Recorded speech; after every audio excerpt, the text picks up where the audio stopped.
again. Headed out on another trip. I gotta get through security, check in, do all that good stuff, and then we're gonna have a little chat. Well, I made it through security, everything's good, and I'm just waiting for the plane. Anymore when I fly, I never know how early to get to the airport, because anymore you just never know. Some of these airports, it takes a little bit till you get through security and all checked in. And even here in Rochester, usually I fly out of Rochester. In Rochester, it can be tricky. I've been here some mornings, just a random, Wednesday morning, and they got lines. The TSA pre-line is got a line. I mean, it's taken a long time to get through. The next time, most of the times that I come, it's just a breeze. It's right through, but you never know. You got to always prepare for the worst, right? What I showed you before the intro is a video, a dash cam from one of our trucks. And this is just a reminder of why you want to have dash cams. They're so important. Definitely, if you don't have a dash cam, check out Samsara or check out a dash cam for your truck. It is highly recommended. And like in this video, earlier in this video, this dash cam recording, you never know what's going to happen. And if you can have it recorded, it can save you a lot of money. All right, let's get into this video, guys. I'm flying to somewhere warmer today, and this is not a vacation. This is a business trip, right? So hence the short sleeve shirt. That is hey, I'm heading to the south, so I'm trying to dress for the south, right? I'm tired of the cold.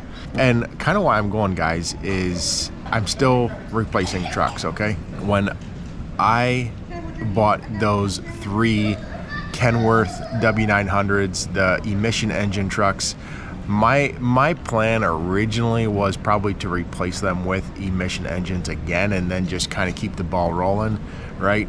Well, when I went to do that, way back when this was probably a year ago when I started that process, the problem is that when I went to order, even before that, trucks were out for so long.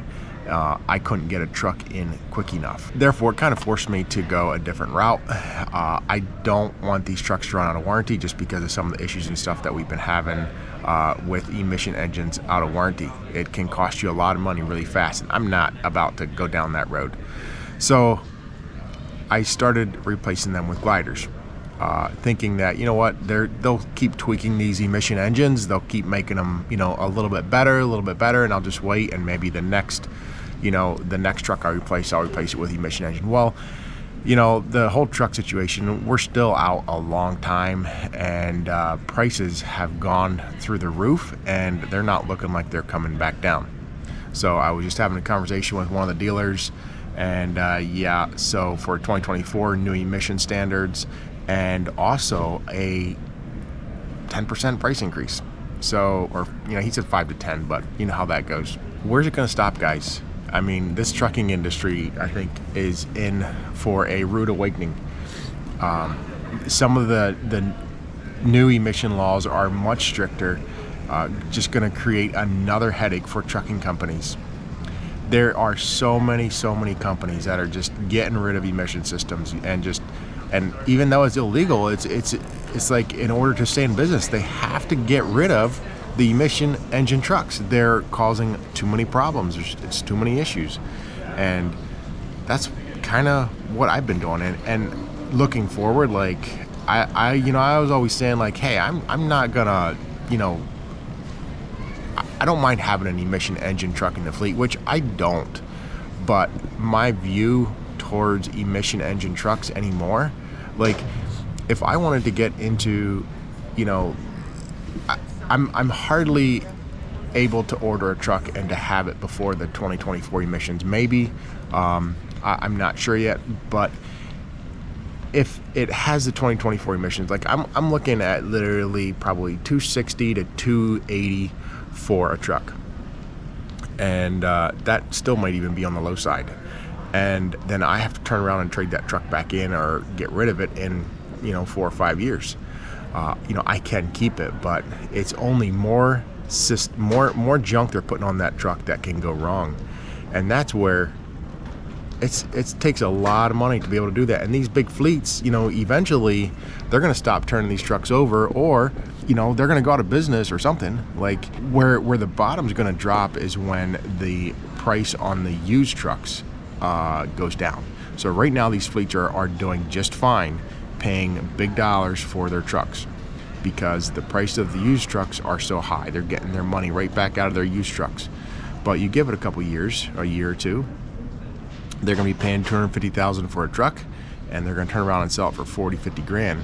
It's not going to have any value. So many guys are fixing up old trucks, and hence the reason why Caterpillar is building engines again. And why not?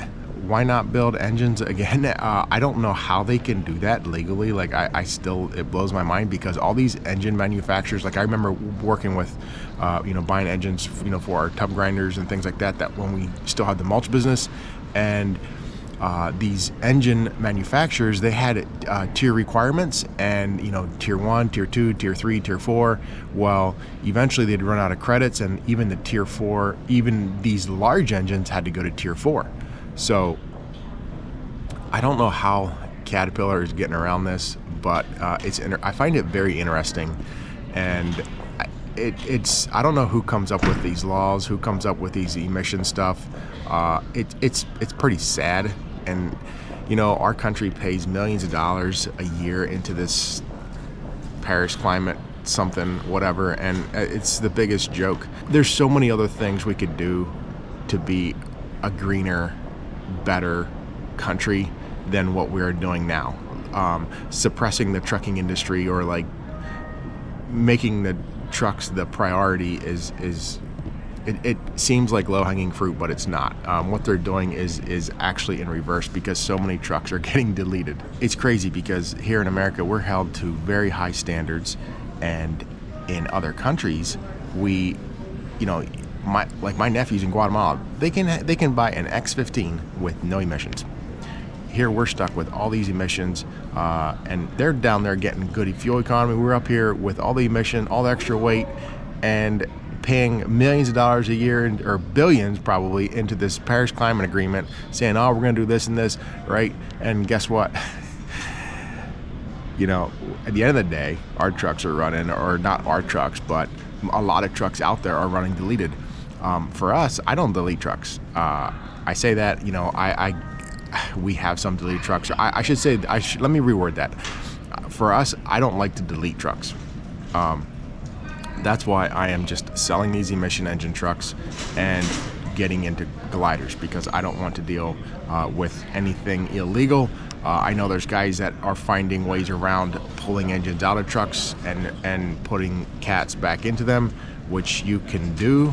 I don't know, I think it's legal. They're doing it with a rebuildable title and stuff like that, and I never tried titling one of those trucks in New York State, but I don't think it would be a problem. I actually have a friend that has one, and he's titled here in New York.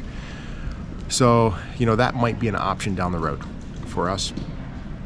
But I don't know. I with all the emission engine, all the emission requirements on diesel engines, I'm shying away more and more from these new diesels. If anything, I'm okay with electric. I don't like electric. I wish we could just ride, these diesels out, and that's what I'm going to do as long as I can.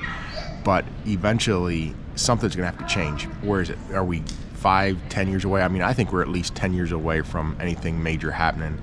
And we're going to, till we start making a switch to electric trucks, because the infrastructure is just totally not there. We're still a long ways away. So my little rant for today. I know there's crazy stuff coming down the pipeline. I'm going to some of the truck shows. I'm hoping to just see what all is coming down, what all exactly is coming down the line. I know there's crazy stuff happening, and unfortunately, us in the trucking industry, we kind of get the brunt of it. So I'm heading out on a trip. Of course, when I bought that blue Peterbilt here in one of the previous videos, I was telling Trevor, I'm like, you know what? I'm going to buy a truck, and within the next day or two, I know the truck that I really want is going to pop up, And I'm like, so before I bought this truck, I'm like, you know what? I know what I want. This truck will still fit our fleet. I do need a truck. I do need to get something for spring, but just in case we don't find that right truck, I need to get something else coming. So that's why I bought that blue Peterbilt, but I am going to look at another truck. If all goes well, purchase that truck. So that's gonna be it for this video. I will say though that I'm going to the south, so make sure you subscribe to the channel and stay tuned, because I'm hoping that there is another truck headed north. Thank you guys for watching. We'll see you in the next one. Peace out.